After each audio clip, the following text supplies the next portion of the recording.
Cell लुढ़क कर, चटक कर तथा एक दूसरे से टकराकर छोटे छोटे टुकड़ों में टूट जाते हैं। इन छोटे कणों को अवसाद कहते हैं। इन छोटे कणों को क्या कहते हैं? अवसाद कहते हैं।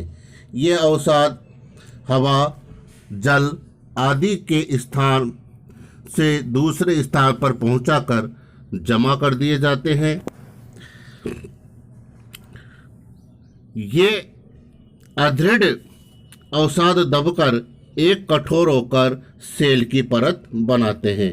कैसे बनते हैं सेल? ये अवसाद जो दब करके कठोर सेल की परत बनाते हैं। इस प्रकार की सेलों को अवसादी सेल कहते हैं। इस प्रकार की सेलों को क्या कहते हैं? अवसादी सेल कहते हैं। उदाहरण के लिए बलुआ पत्थर रेत के दानों से बनता है। इन सेलों में पौधों, जानवरों एवं अन्य सूक्ष्म जीवाणुओं जो कभी इन सेलों पर रहे हैं के जीवाश्म भी हो सकते हैं। अब जीवाश्म किसे कहते हैं? जीवाश्म सेलों की परतों में दबे मृत पौधों एवं जंतुओं के अवशेषों को जीवाश्म कहते हैं। जीवाश्म किसे कहते हैं? सेलों की परतों में दबे मृत पौधों एवं जंतुओं के अवशेषों को जीवाश्म कहते हैं। आग्नेय एवं अवसादी सेल उच्च ताप एवं दाब के कारण कायांतरित सेलों में परिवर्तित हो सकती है। ये आग्नेय सेल एवं अवसादी सेल उच्च ताप और दाब के कारण किस में परिवर्तित हो जाती है? कायांतरित सेलों में परिवर्तित हो सकती है। चिकनी मिट्टी स्लेट में एवं चूना पत्थर संगमरमर में परिवर्तित हो जाता है। अब चिकनी मिट्टी स्लेट में परिवर्तित हो जाती है एवं चूना पत्थर संगमरमर में परिवर्तित हो जाती चूना पत्थर में परिवर्तित हो जाती है। अब सेल हमारे लिए बहुत उपयोगी है। कठोर सेलों का उपयोग सड़क एवं घर इमारत बनाने के लिए किया जाता है। अब कठोर सेलों का उपयोग किस में किया जाता है? सड़क बनाने में, घर एवं इमारत बनाने के लिए किया जाता है। आप पत्थरों का उपयोग कई खेलों में करते हैं। उदाहरण के लिए 7 पत्थर यानी पिट्ठू, चिबिड्डी, स्टापू या किटकिट, 5 पत्थर गिट्टी आदि आप अपने दादा दादी, माता पिता, पड़ोसियों से पूछकर कुछ अन्य खेलों की जानकारी भी प्राप्त कर लेते हैं।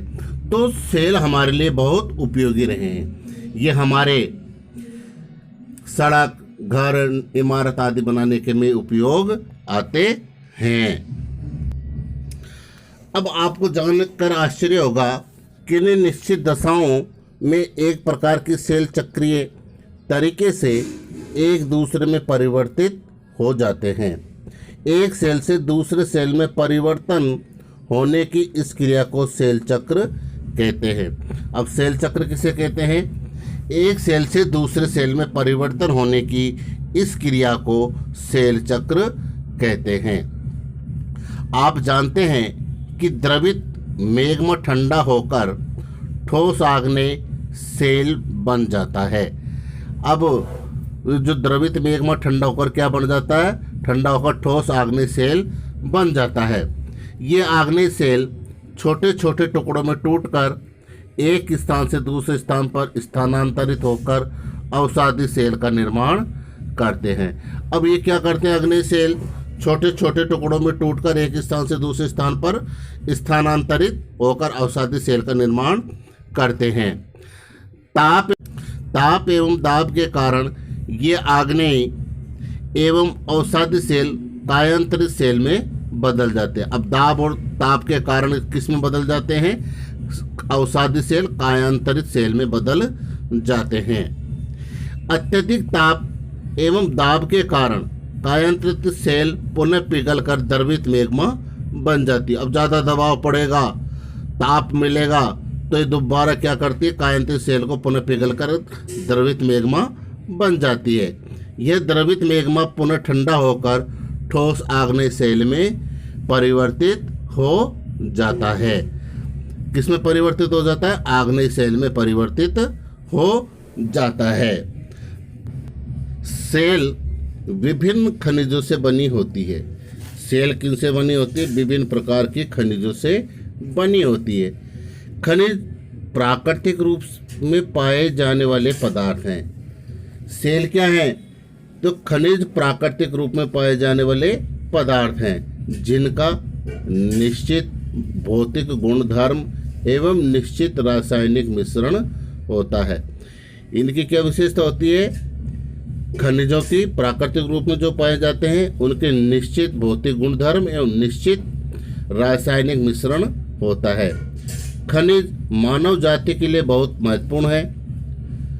अब जो मनुष्य के लिए बहुत उपयोगी है, कुछ का उपयोग ईंधन की तरह होता है, जैसे कोयला, प्राकृतिक गैस एवं पेट्रोलियम। अब इनका हम गैस, कोयला, प्राकृतिक गैस और पेट्रोलियम का तो किसके लिए काम में लेते हैं? ईंधन के रूप में। इनका उपयोग उद्योगों, औषधि एवं उर्वरक में भी होता है। जैसे इनका उपयोग उद्योगों, औषधि एवं उर्वरक में भी होता है, जैसे लोहा, एल्युमिनियम, सोना, यूरेनियम आदि। तो आज हमने पृथ्वी के अंदर क्या क्या पाया जाता है उनके बारे में हमने जानकारी प्राप्त करी। अब पृथ्वी के आयतन का केवल 1% हिस्सा ही पर्पटी है और 84% मेंटल एवं 15% हिस्सा करोड़ का है। पृथ्वी की जीव्या 6371 किलोमीटर की है।